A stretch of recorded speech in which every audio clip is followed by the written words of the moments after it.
You're driving down the street and suddenly the lights start flashing behind you and the police pull you over. That can be an intimidating experience for many of us who don't have much experience dealing with law enforcement, especially when you consider that studies have shown that one of the biggest complaints against police departments these days is rudeness or unprofessional behavior. So you may wonder, what are your rights in non-criminal traffic stops? What can and can't law enforcement officers ask you? What can and can't they do? Today, Jim Holcomb is here. He's a former LAPD officer and has been a helicopter reporter for several LA TV stations. He's now a police specialist for the media. Pleasure to have you here today, Jim. Pleasure to be here, Greg. Well, as I say, Jim, that can be a very intimidating thing. Not that I've ever had a ticket, of course, but if I had, you know, we've all seen Training Day, and we've got these, you know, people got these worst case scenarios floating around, although I'm sure that the vast majority of the officers aren't like that. But the one thing that I've noticed over the years, on occasion that rare occasion when perhaps I've gotten a ticket, or when I've seen other people pulled over, they often seem to pull you over in the worst possible places, like right in the middle of a dangerous intersection, and I'm thinking they're probably going to get killed, or I'm going to get hit, or we both are. What I want to know is, when the lights go on, how far can you go? Do you have to, I mean, I've had some people who, you know, they want you to pull over right then and there. Can you go, or, you know, pull off on a side street? Can you go half a block out of the intersection? How much leeway do you have legally before they say that you were running away? Well, first of all, you're not going to be considered running from the police until you fail to stop after they've activated their red lights, and it's clear that they want you to stop and you're fleeing. I mean, there's a definite line there before the officers are going to initiate what they call a pursuit. As far as where to stop, it's not a bad idea to stop in a place that's going to be lighted if it's at night. If you're a female, you might have some concerns about something like that. All these things are going to play into where the stop is going to be. If you're a male, right, and it's the middle of the daytime, you're going to have a hard time explaining why you didn't stop, you know, 20 miles from where you were initially lights went on. Sure. So it depends. And I guess I'll run two situations by you. I'm thinking of one, again, not that I would have a ticket, but if the Beverly Hills Police Department had ever pulled me over one night going down Sunset, and if we were right on Sunset in traffic, if I had gone half a block and turned off the corner onto a side street and the officer said, right here, but I pointed, I was going that way so he'd know, and then I stopped, and that was it. But again, I just wondered, you know, no, he didn't, Beverly Hills Police were perfectly fine, I have no problem with them. Got the ticket, paid it. But I'm wondering, because, you know, we have these low speed chases around here. And then when I lived in Florida, as I told you when we were talking about the show beforehand, that there was a case when a lot of German tourists were being killed in Miami, and they had people impersonating police officers, and they actually told people who had rental cars, they said, even if it's the police, don't just, like you said, they said pull over in a well-lighted area. But what if you're half a mile from a well-lighted area? I mean, that's what I was just wondering. I mean, you know, what if the gas station's a mile away? Can you go a mile to the gas station, or at what point is it too far? Well, once again, you know, we're dealing mostly, my perception is in a city.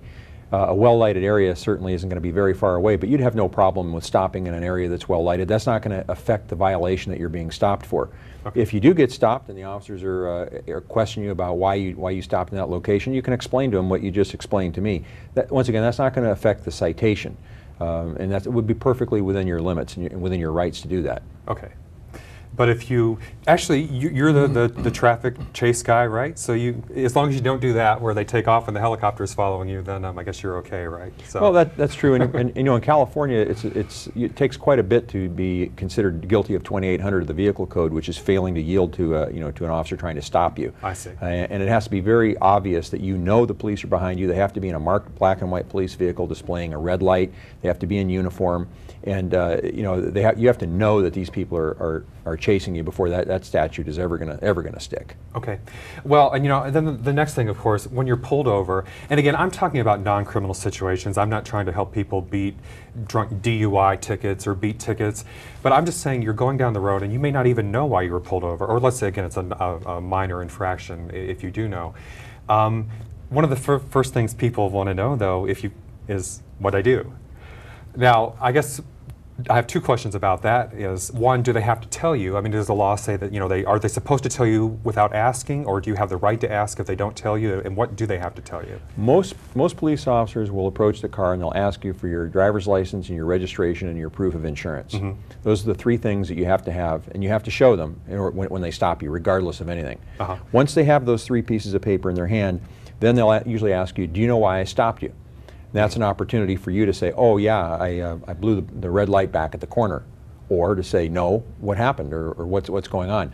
But generally speaking, if they ask you for your driver's license, registration, and proof of insurance, I would give that to them first, because they are going to follow up with more questions. Okay. Now, if they don't tell you, though, you have the right to ask them. Oh, sure. And I mean, you could ask them, why did you stop me? But a lot of times you'll get in a situation with a violator where you'll walk up to the window and you'll ask for that information. They want to know why they were stopped before they give you anything. Now, do they have to tell you? Most officers will, but I wouldn't start out a traffic stop, in a confrontational manner such as that. Because from a practical point of view, I guess what happens is, if they weren't going to give you the ticket, let's say they were going to just give you a warning, then I suppose they're more likely to just give you the ticket. In a practical sense, a lot of officers are going to stop cars. They're going to say, maybe you were going a little too fast, and they want to see if that person is willing to understand that they were going a little too fast and is going to slow down. If the person immediately becomes confrontive with them, then you form the opinion in your mind that talking to them and counseling them in this case is not going to produce anything, so that's when they go to the citation. Well, I think of a family member, and I guess I won't say the names, but I have two family members who had two different strategies for that. One was wasn't me, but one was, what'd I do? He always got the ticket. And then I think of one who would start crying, and she rarely got the ticket. Officer, what did I do? So does that work? Should you start crying? Is that the way to get out of the ticket? Well, I guess. I'll tell you one thing. The last person I ever stopped before I retired from LAPD was a female who went right through an intersection. The light turned red, and she stopped in the middle, and she looked at me, and she saw me. And there were so many people around, I wasn't going to write a ticket my last day. I was retiring, but I did stop her, and I got her driver's license, and I walked back to the car, as I frequently do, and I let them wait a few minutes because they're wondering what I'm doing. Am I writing the ticket? And I came back up, and I gave her license, and I said, I'm not going to issue you a citation. Just be careful. You stopped right in that intersection. It was very dangerous what you did. And that's when she started crying. And it was almost comedic, because I said, why are you crying now? You didn't cry before. She'd lost her way, and it was a pleasant encounter for her and for me and for my last citation. But to tell you one thing that statistically has been proven, one of the things that has statistically been proven is that people who smile on their driver's license, their driver's license picture, have a favorable impression when the officer looks at that driver's license. So you want to see a nice big grin, huh?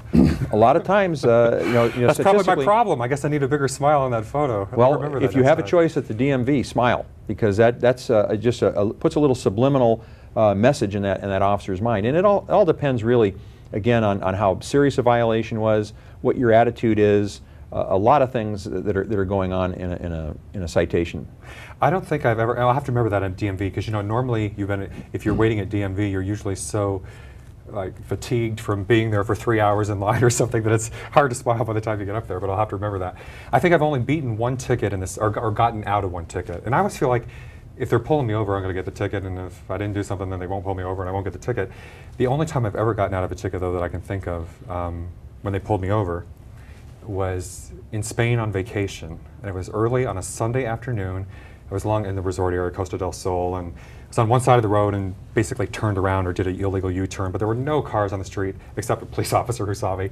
And they came over, and I have to admit, I played the dumb American tourist. So I looked at them like, my Spanish isn't very good, and they were nice, and they could tell. The only time I ever beat a ticket was overseas, because I think they thought I was a clueless American tourist who didn't know what he was doing, and they didn't give me the ticket. But in America, I always get the ticket. Now you have to be careful with that one, because if you are not from around here and you're from out of the area, there's less likely opportunity that you're going to be going to court. More likely that you'll get a citation, because the officer's not going to have to go to court. So people that are from out of town are frequently more likely to get citations, because they're not going to be going to court. Oh. So you were lucky on that one. I guess it would have been inconvenient to go back to Spain for the ticket. It would have, wouldn't it? Yeah, absolutely. Well, and I guess another question I have, which we'll pick up on when we come back, is when they start looking in the car and they're looking all around, and you're wondering what they're looking for and if they're going to search the car. But we'll be right back.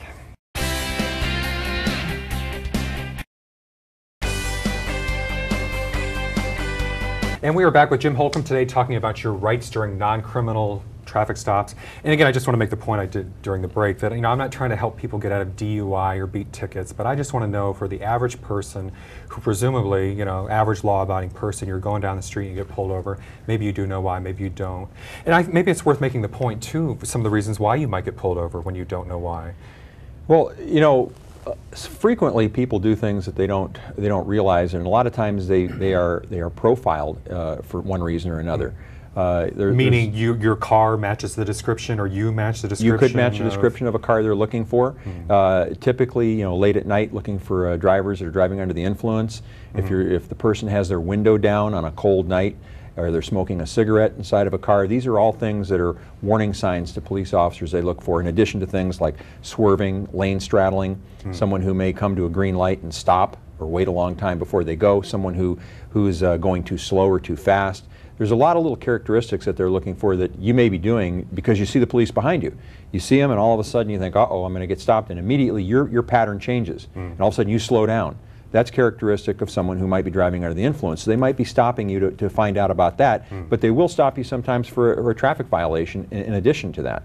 So is that all it takes? Is one of those, that's enough to pull you over for suspicion of DUI if you do something like that? There's objective symptoms, and there's the driving, there's several different things. If you have like lane straddling and you have some of the other characteristics that I just mentioned. But I guess what I'm saying, swerving is one thing, but the open window, is that in itself? No, that wouldn't be in itself, but that's just an additional factor that comes in that develops a little bit of probable cause for a stop for drunk driving. And then when they stop you, they may stop you for an actual traffic violation. Maybe you went through a red light, or you were late going through a red light, so they're stopping you for that, but in the back of their mind you could be a possible drunk driver. That's when they're going to start asking you questions and trying to engage you in a little bit of conversation, see what your response is and so on, see what your eyes look like and what kind of odor there is inside the car, passengers and things like that. And I guess to play the other side for a moment, from the officer's point of view, truthfully, when I read in the paper these days so much that for instance, I think they just caught one of the pedophiles during a routine traffic stop. It seems that they come across so much during routine stops that I guess you don't blame them in a way for looking for something, because a lot of times they do find something, I suppose. Well, too, you also have to remember that traffic stops and domestic violence are the two most dangerous things that a police officer can do. Because when you stop a car, you have no idea who's in that car. You don't know who's laying down in the back seat, if there's someone hiding. You have no idea. In the first few minutes of that traffic stop, you're by yourself. Because typically you're not going to have a whole bunch of backup on a traffic stop, because there's so many of them done. So when that officer stops the car and he gets out, he's very much on guard. He's very attentive to what's going on. He's looking at everything. Sometimes he doesn't approach the car right away.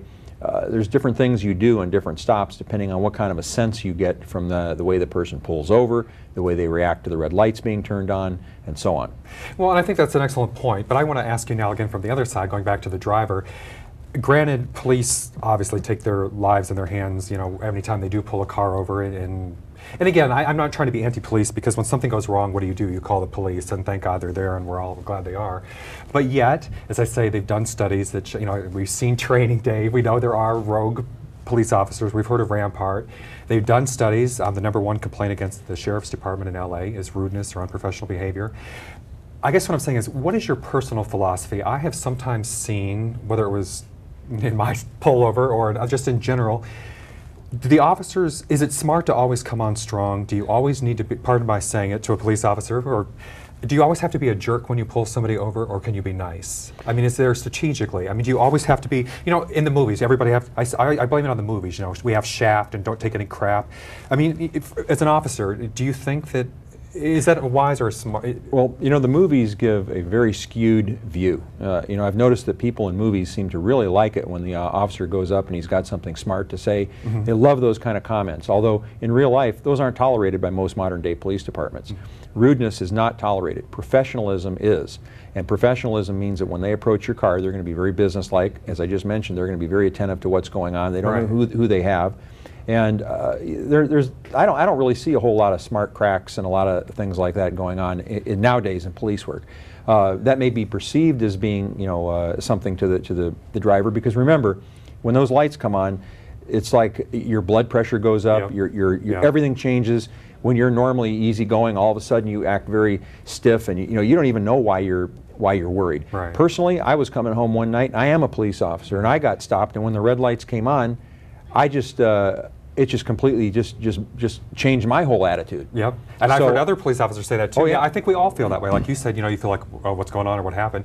Partly because, not just the crazy story, but you never know what the situation is or if it's a mistaken identity or anything. And I guess what I'm saying, or the reason I'm asking that is I hope the officers also remember that. The officers may be taking their lives into their hands, but it's also very intimidating for the driver. I mean, you don't know what the hell's going on sometimes, why to get pulled over, which is really the whole point of the show today, because I'm thinking of that, there you are, the blood pressure's rising, you're freaked out, not knowing why. And well, people will frequently, answer questions that they would never normally answer to a regular person. Yeah. And once you start engaging someone in conversation, you never know what they're going to say. But again, a lot of that banter, when you ask someone where are you going, where are you coming from, right? You don't have to. So you don't have to. No, answer. you don't have to answer those questions. But it's questions that a police officer will use to get you talking, to kind of see what if you're slurring your speech.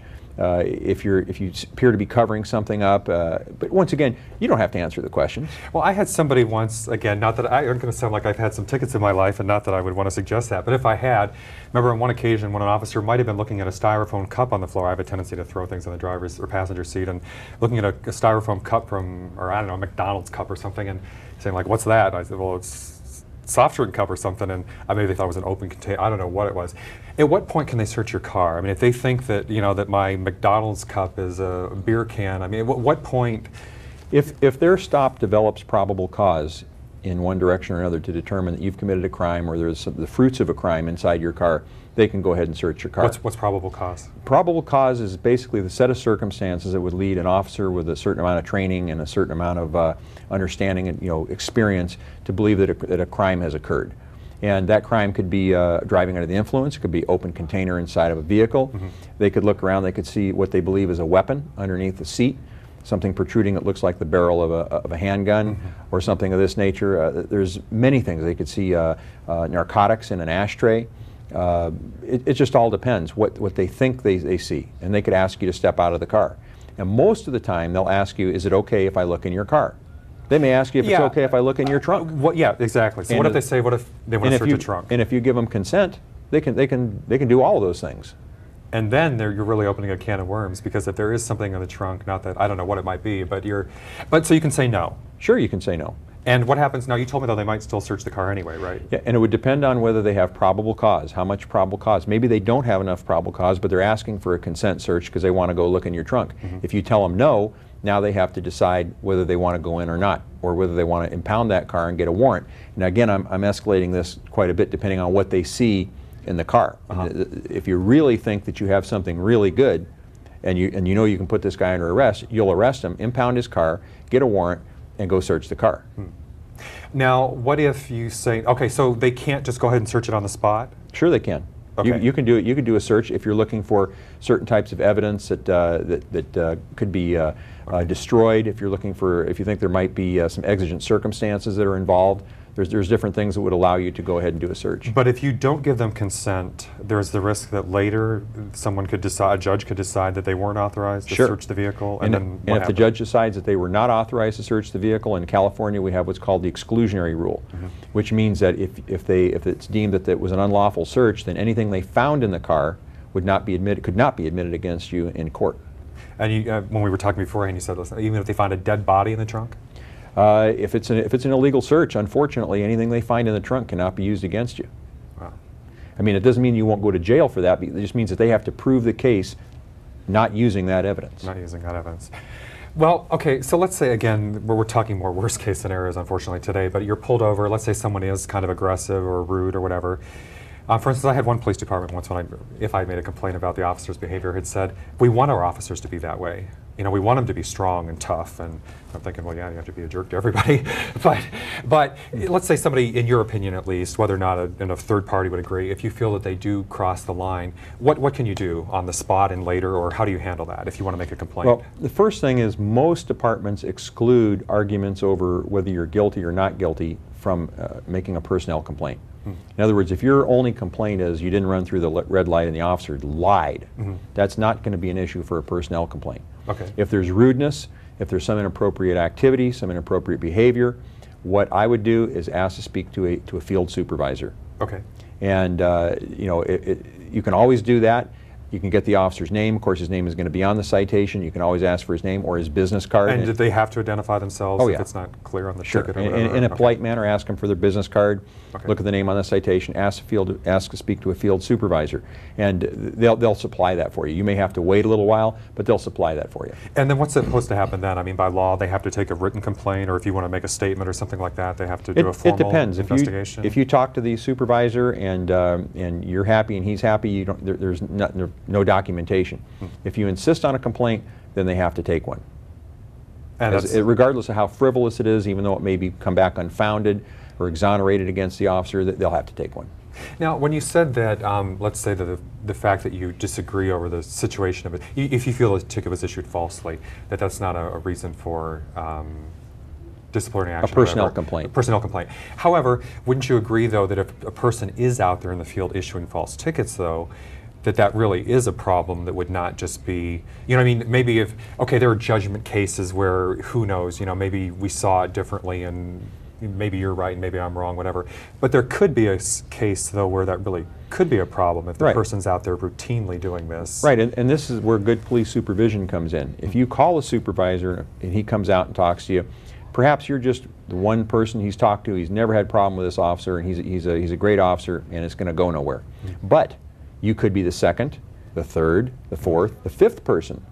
Now, a field supervisor, whether you make a complaint or not, is going to realize he's got an issue with his officer. Because he keeps hearing it over and over again. I mean, because he's got 30 officers working for him, and one officer consistently has citizens calling for a supervisor.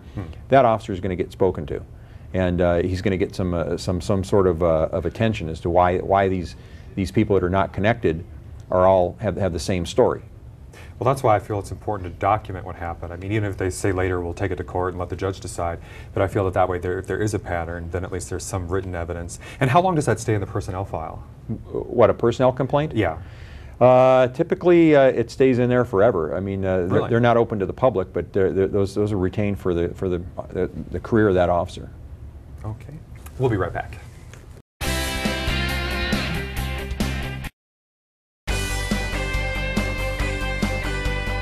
Okay, and we are back with Jim Holcomb today talking about your rights during routine traffic stops. Well, again, worst case scenarios and talking about training day and all this. Beforehand when we were talking, you said that you really feel it's a different day these days with the police force, that it's harder to get away with stuff. I think you said like the 70s maybe. Do you think there's been a shift in the attitude of what people do or don't do in the field? Oh, absolutely. Number one, the supervision is much closer. There's a lot of police vehicles that have cameras. That are watching what the police officers do when they make a traffic stop. Do you know how common is that in LA? Do most? It's very common. It's very common. You know, I don't know if every single car has one, but there's many of them that do. Plus, we have people that have cell phones. They have cameras. You literally have the likelihood of being on film anytime you do anything. And for an officer to do something blatant, I won't say that it doesn't occur, but that's what they have internal affairs officers Did you see the case on the news not that long ago where they actually had like the officer beating the woman on his own camera? Yes. Now, remember, I don't know exactly which one you're talking about, but you have to look at what all the circumstances were. I mean, I'm not defending either side because I didn't see that particular segment, that clip. But in general, though, those cameras cut down on probably cut down on complaints or unjustified complaints, and also perhaps keep the officers. Well, yeah, they stand as a memorial to what actually happened. There's no doubt about what you saw on the film. It just depends on what led up to it and what you want to believe or not believe. But you saw what you saw. It takes a lot of the false complaints out of the equation.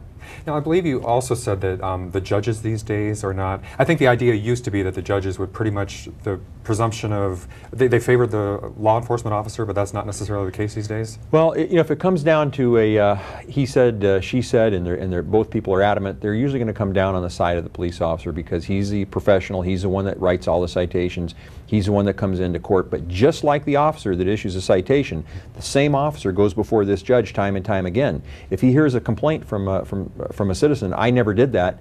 I agree with everything that the officer says, but I wasn't late for that light. over and over and over, now he starts to take a jaundiced look at that officer. So there's a little bit of a rapport that's built up with officers and judges through the traffic process. And I guess the one problem that at least the internal police department has, that everybody says they didn't run the red light, so that's... everyone. Nobody ran the red light. Nobody. Well, thank you much for being here today, Jim. I sure appreciate it. Jim Holcomb, former LAPD, now police media specialist. Thanks everybody for watching. We'll see you next time.